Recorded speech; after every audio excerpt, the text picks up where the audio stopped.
আসসালামু আলাইকুম সম্মানিত দর্শক সকলকে জানাচ্ছি নিউশনাল এগ্রোয়ের পক্ষ থেকে আন্তরিক শুভেচ্ছা এবং অভিনন্দন। দর্শক, আজকে আপনাদের দেখাবো আমাদের নিউশনালি হাঁসের খামার অ্যান্ড হ্যাচারিতে যে প্রায় 450-র মতো আমাদের ডিম পাড়া হাঁস রয়েছে। সেই ডিম পাড়া হাঁসগুলোতে আজকে কতগুলো ডিম দেবে সেটা দেখাবো। তার আগে দর্শক, আমরা সকালবেলা হাঁসকে আর একটু খাবার দিয়ে নিই। যেহেতু সকালে একটু খাবার দেওয়া ছিল আর একটু দিলাম, খাবার একটু কম হয়েছিল। আমরা কিন্তু আসলে হাঁস খামারে হাঁসকে কখনোই হাঁসের খাবারের ক্ষেত্রে আমরা কার্পণ্য করি না।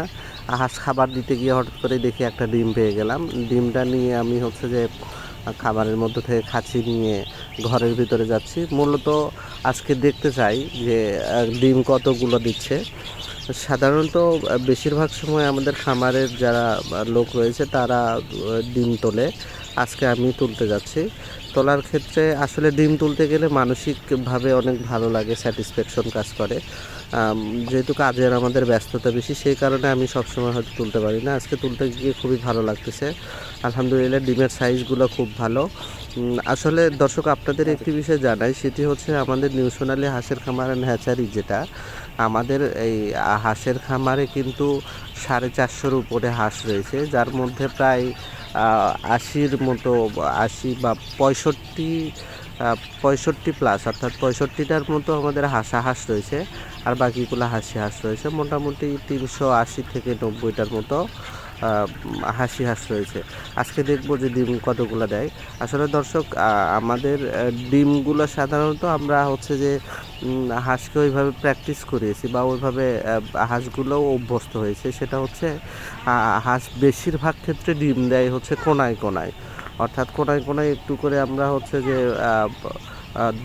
ইয়ে করে রেখেছি, খাদের মতো করে রেখেছি, এবং সেখানে হচ্ছে আমরা পল দিয়ে থাকি, পল বা খ্যার যেটাকে বলে, যার ফলে কিন্তু অনেক সময় দেখবেন যে ডিম যেখানে পারে মুরগি, সেই জায়গাগুলো একটু নরম হলে ভালো হয়। সেক্ষেত্রে হাঁসের ক্ষেত্রে আমাদের খামারেও সাইডে হচ্ছে যে ওইভাবে রাখা আছে। কিন্তু কিছু হাঁস ওখানে ডিম পারে না, অর্থাৎ যারা প্রতিদিন একটু ভিতরে পারে, সেই ডিমগুলো একটু নোংরা হয়, অর্থাৎ অপরিষ্কার হয়ে থাকে। সেই ডিমগুলো আমরা সাধারণত হাতে একটি করে পরিষ্কার করার জন্য ন্যাকড়া নিয়ে থাকি। সেই ন্যাকড়া দিয়ে আমরা পরিষ্কার করে নিই, যার ফলে হয় কি ডিমটা পরিষ্কার হয়। আর যেহেতু এগুলো বীজ ডিম, আমরা হচ্ছে যে পরবর্তীতে হ্যাচিংয়ে দিব, সেই জন্য একটু পরিষ্কার করে সাথে সাথে নিই। সাথে সাথে পরিষ্কার করলে হয় কি ডিমটা তাড়াতাড়ি পরিষ্কার হয় এবং ময়লাগুলো শুকায় না, যার ফলে ডিম তুলতেও মজা লাগে এবং ডিমটাও পরিষ্কার হয়। আমি কিন্তু মোটামুটি প্রায় অর্ধেক ঘরের ডিম তোলা প্রায় শেষের মধ্যে। এদিকে এসে দেখি এখানে অনেকগুলো ডিম দিয়েছে, বাহ, খুব সুন্দর। আর আপনারা দেখতে পাচ্ছেন ডিমের উপরে কিন্তু খুব সুন্দর হচ্ছে সূর্যের আলো পড়েছে, দেখতে পাচ্ছেন। ডিমগুলো খুব সুন্দর দেখাচ্ছে।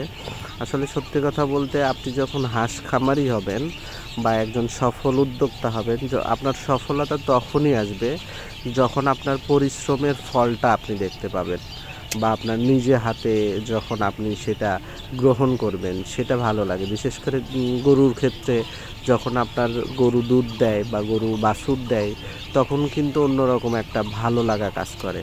হাঁসের খামারের ক্ষেত্রেও কিন্তু ঠিক তাই। অর্থাৎ যখন আপনি হাঁস খামার করবেন, অনেক টাকা খরচ করবেন, অনেক কষ্ট করবেন, কষ্ট শেষে যখন আপনার হাঁস ডিমে আসবে, যখন আপনি নিজে হাতে ডিম তুলবেন বা ডিম নাড়বেন, তখন অন্যরকম আলাদা একটা অনুভূতি থাকে। দর্শক, এখানেও কিন্তু বেশ কয়েকটা ডিম মাঝখানে পেরেছে। এই মাঝখানে যে ডিমগুলো পারে সেগুলো একটু নোংরা হয়ে থাকে। এদিকে কোনায় এসে দেখি কোনায় কিন্তু অনেকগুলো ডিম দিয়েছে। আসলে কোনায় কিন্তু হাঁসগুলো একটু বেশি ডিম দেয়, কারণ হচ্ছে কোনাতে আমরা পল খেয়ার রাখি, এই খেয়ারের রাখার কারণে বেশি হয়।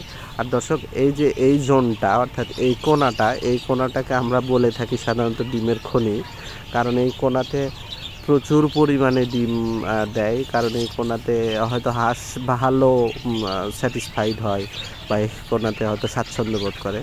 যাক, সব মিলিয়ে আমাদের আজকের ডিম তোলাটা খুবই ভালো ছিল, আমার খুবই ভালো লাগলো। শেষ পর্যন্ত আমাদের আজকে ডিম দিয়েছে 300 পিস। আলহামদুলিল্লাহ, আল্লাহ যেটা করে সেটাই ভালো।